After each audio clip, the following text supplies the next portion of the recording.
పంట కొనుగోళ్లలో రేవంత్ సర్కారు జాప్యం చేస్తోందని ఓ అన్నదాత ఆత్మహత్యయత్నం చేశాడు. ఐకేపీ సెంటర్లలో ధాన్యం పోసి నెలలు గడుస్తున్నా కొనుగోళ్లు చేయడం లేదని ఆగ్రహంతో రగిలిపోయాడు. పంట కొనుగోళ్లు చేయాలంటూ కూడా నిజామాబాద్ జిల్లా రైతులు రోడ్డెక్కారు. ఇందల్వాయ్ మండలం ఎల్లారెడ్డిపల్లి వద్ద రోడ్డుపై ధాన్యం పోసి నిరసనకు దిగారు. అయితే రోడ్డుపై వంట వార్పును కూడా ఏర్పాటు చేసి ప్రభుత్వానికి వ్యతిరేకంగా నినాదాలు చేశారు. ఈ క్రమంలో పోలీసులు రైతులను చెదరగొట్టేందుకు కూడా ప్రయత్నించారు. దాంతో ఎల్లారెడ్డిపల్లి సర్పంచ్ భర్త శేఖర్ డీజిల్ పోసుకుని సూసైడ్ అటెంప్ట్ చేశాడు. పోలీసులకు ఇటు రైతులకు మధ్య తోపులాట జరగడంతో ఉద్రిక్తత నెలకొంది. అయితే రైతుల కష్టాలు కనిపించడం లేదా అంటూ కూడా పోలీసులను నిలదీశారు రైతన్నలు.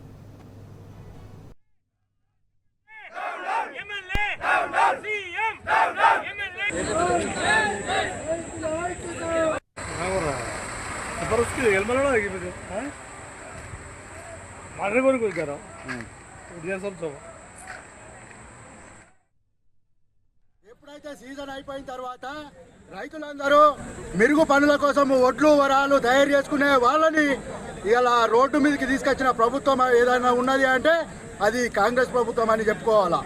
ఎందుకంటే సకాలంలో రైతుల దగ్గర నుంచి కొనుగోలు చేసి ఉంటే ఇవాళ ఎవరి పని వాళ్ళు చేసుకొని వాళ్ళ పనులలో నిమగ్నం అయ్యేవారు. అయితే ఈరోజు ఏం చేశారంటే ఒక లైన్ లేని నాయకుడు ఆన్లైన్ అని వ్యవహరించిండు. అసలు ఆయన లైనే లేడు. ఏంది ఇవాళ జీపీఎస్ సిస్టమ్ అని పెట్టిండు. అదేదన్నా ఉంటే నువ్వు ముందుగా కొనుగోలు కేంద్రాల కంటే ముందు పూర్తిగా వ్యవస్థను తయారు చేసిన తర్వాత నువ్వు ఆ వ్యవస్థకు వెళ్ళాలి. ఇవాళ యూరియా ఆన్లైన్ అంటున్నావు. అసలు భూములే ఆన్లైన్లో లేవు. రైతుల దగ్గర భూములే లేవు. భూమి ఉన్నోడికి పట్టా లేదు, పట్టా ఉన్నోడికి భూమి లేదు. అట్లాంటి వాళ్ళని ఆన్లైన్లో యూరియా బుక్ చేసుకోమని చెప్తున్నావు. నేనేమన్నారా? నువ్వు లైన్లో లేని నాయకుడా? ఇవాళ నువ్వు ఫస్ట్ లైన్ వచ్చి రైతులందరినీ ఆన్లైన్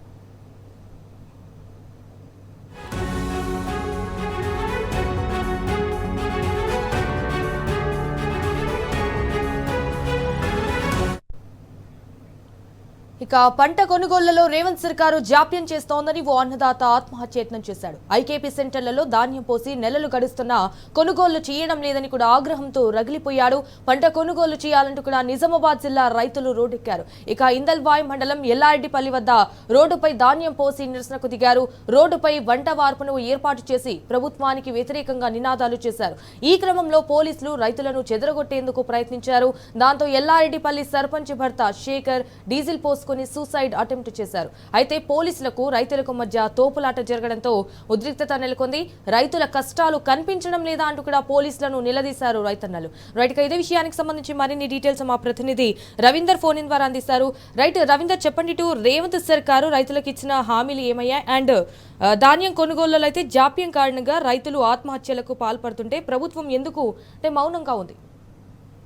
మీరు అన్నట్టుగా దాదాపుగా గత కొద్ది రోజుల నుంచి ఉమ్మడి నిజామాబాద్ జిల్లా వ్యాప్తంగా, ముఖ్యంగా కామారెడ్డి నిజామాబాద్ జిల్లా వ్యాప్తంగా రైతులు తీవ్ర ఇబ్బందులు ఎదుర్కొంటున్నారు. అటు సకాలంలో ధాన్యం కొనుగోలు చేయక, కొనుగోలు చేసిన వాటిని లిఫ్ట్ చేయక, కొనుగోలు చేసిన వడ్లను సరైన సమయంలో వాళ్లకు అమౌంట్ క్రెడిట్ కాక గత కొద్ది రోజుల నుంచి రైతాంగం తీవ్ర ఇబ్బందులు ఎదుర్కొంటున్నారు. అందులో భాగంగానే నిజామాబాద్ రూరల్ మండలం ఇందల్వాయ్ గేట్ ఎల్లారెడ్డి పల్లె వద్ద ఇవాళ ఉద్రిక్త వాతావరణం నెలకొంది. ముఖ్యంగా రైతాంగం అంతా రోడ్డుపైకి ఒకేసారి రావడం జరిగింది. వంట వార్పు చేయడం, దాదాపు తెలంగాణ ఉద్యమ సమయంలో రైతాంగం ఇట్లా కథం తొక్కారు. ఇప్పుడు ప్రస్తుతం రేవంత్ రెడ్డి సర్కార్ హయాంలోనే మాత్రమే కథం తొక్కుతున్నారు. ఇవాళ పల్లె పట్టణం అనే తేడా లేకుండా రైతాంగం అనేక రకాలుగా ఇబ్బంది పడుతున్నటువంటి రైతాంగం సకాలంలో ధాన్యం కొనుగోలు చేయక, ముఖ్యంగా ఎరువులు విత్తనాలు అందుబాటులో లేక, ప్రభుత్వానికి విధి విధానాలు సరిగ్గా లేక, ముఖ్యంగా అనేక రంగాల్లో ఇవాళ రైతాంగం తీవ్ర స్థాయిలో ఇబ్బంది పడుతుంది. ఈ నేపథ్యంలో రైతాంగం ఆగ్రహం కట్టలు తెంచుకొచ్చింది. ఈ నేపథ్యంలో రోడ్డుపైనే వంట వార్పు చేయడం జరిగింది. ఇవాళ భూమి క్రయ విక్రయాల సమయం చేసిన సమయంలో, అదేవిధంగా లైన్ లేని ప్రభుత్వానికి ఆన్లైన్ అని చెప్తున్నారు. అదేవిధంగా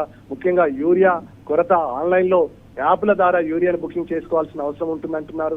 ఈ ప్రభుత్వం వ్యవహరిస్తున్న తీరు పట్ల అనేక రోజుల నుంచి రైతాంగం తీవ్ర స్థాయిలో ఇబ్బందులు పెడుతున్నారు. అటు సర్కారు వ్యవహరిస్తున్న తీరు పట్ల యావత్తు, ముఖ్యంగా ధాన్యం కొనుగోలు ప్రక్రియ అటు నిజాం సాగర్ ఆయకట్టు దిగువ ప్రాంతం వరకు గత కొద్ది రోజుల నుంచి కొనసాగుతుంది. దాదాపు 1,02,300 ఎకరాల మేరకు వరి సాగు అయింది. ఈ నేపథ్యంలో గతంలో ఇలాంటి వరి సాగు అయిన సమయంలో ప్రాథమిక వ్యవసాయ సహకార సంఘం, మహిళా సంఘాల ఆధ్వర్యంలో ఎక్కువ మొత్తంలో కొనుగోలు చేసే ప్రక్రియ కొనసాగుతుంది. కానీ వల్ల నత్తనడకన వివిధ కారణాలు చెప్పి ప్రభుత్వం తప్పించుకునే ప్రయత్నం చేస్తుంది. ముఖ్య ముఖ్యంగా చిన్న సన్నకారు రైతుల విషయంలో కానీ అదేవిధంగా ఇవాళ చిన్న సన్నకారు రైతులు ప్రభుత్వం కావాలనే ధాన్యం కొనుగోలులో తాత్సారం చేస్తుంది. ఈ నేపథ్యంలో అటు పెద్ద రైతులకు మేలు చేసే విధంగా చిన్న సన్నకారు రైతులకు లబ్ధిని అందకుండా ప్రయత్నం చేస్తుంది. ముఖ్యంగా బోనస్ విషయంలో స్పష్టత లేదు. ఇవాళ ప్రభుత్వం మళ్ళీ దళారుల వ్యవస్థను నడుపుతుంది.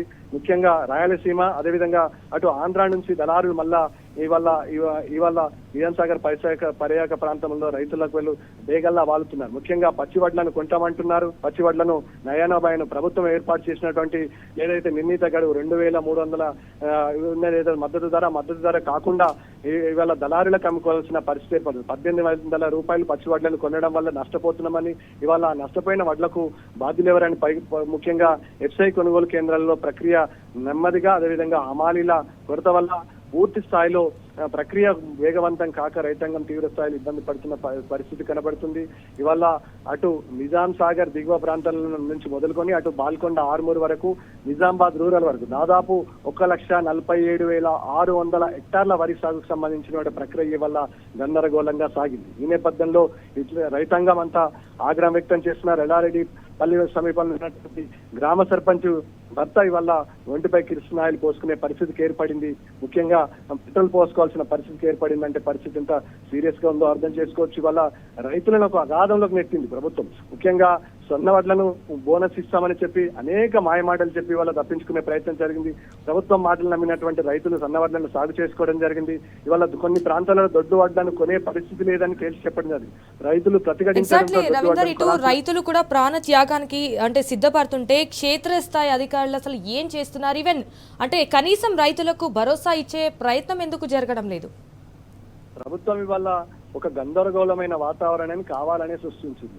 ముఖ్యంగా చిన్న సన్నకారు రైతులు ఎకరము అరెకరం ఉన్న రైతుల పరిస్థితి అత్యంత దారుణంగా ఉంది. ముందుగా ప్రభుత్వం ఒక విధి విధానాలు ఖరారు చేసుకోవాలి. ఖరారు చేసుకున్నటువంటి వడ్లను నిర్ణీత గడువు లోపల లిఫ్ట్ చేయాల్సిన అవసరం ఉంటుంది. లిఫ్ట్ చేసిన వడ్లను సకాలంలో వారికి అమౌంట్ ని క్రెడిట్ చేయాల్సిన అవసరం ఉంటుంది. ఈ ప్రక్రియ ఎక్కడ కూడా కొనసాగడం లేదు. దాదాపుగా అటు బాన్సోడ నియోజకవర్గంలో దాదాపు ఇప్పటి వరకు 45 రోజుల నుంచి రైతుల ఖాతాలలో అమౌంట్ క్రెడిట్ కాలేదు. 45 రోజుల వరకు గతంలో ఇలాంటి పరిస్థితి లేకుండే. కేసీఆర్ ముఖ్యమంత్రిగా ఉన్న సమయంలో 3 రోజుల్లో ఓటీపీ జనరేట్ అయిన అమౌంట్ రైతుకు క్రెడిట్ అవుతుంది. కానీ ఓటీపీ చెప్పి దాదాపు 45 రోజులైనా ట్రక్ షీట్లు సంబంధించిన అధికారులకు అందినా ఇప్పటి వరకు అమౌంట్ క్రెడిట్ కాలేదంటే మరి రైతుల పట్ల ఉన్నటువంటి వీళ్ళకు ఉన్నటువంటి ప్రభుత్వానికి ఉన్నటువంటి చిత్తశుద్ధి ఏందో అర్థం చేసుకోవచ్చు. రైతులకు ఇవాళ సంఘటితం కావడం జరిగింది. రైతులంతా ఏకతాటికి రావడం జరిగింది. ఒక ఎల్లారెడ్డి పల్లెలో నిన్నల్వై మండల కేంద్రంలో ఉన్నటువంటి సమీపంలో ఉన్న పల్లెనే కాదు, దాదాపుగా ఉమ్మడి నిజామాబాద్ జిల్లా ముఖ్యంగా కామారెడ్డి నిజామాబాద్ జిల్లా వ్యాప్తంగా ఎక్కడ చూసినా అదే పరిస్థితి కనబడుతుంది. వాళ్ళ ఏ రైతును పలకరించినా గానీ కన్నీటి గాథలు వినపడిచిన పరిస్థితి ఉంటుంది. ముఖ్యంగా ఒక ఆత్మస్థైర్యాన్ని ఇవాళ రైతు కోల్పోవడం జరిగింది.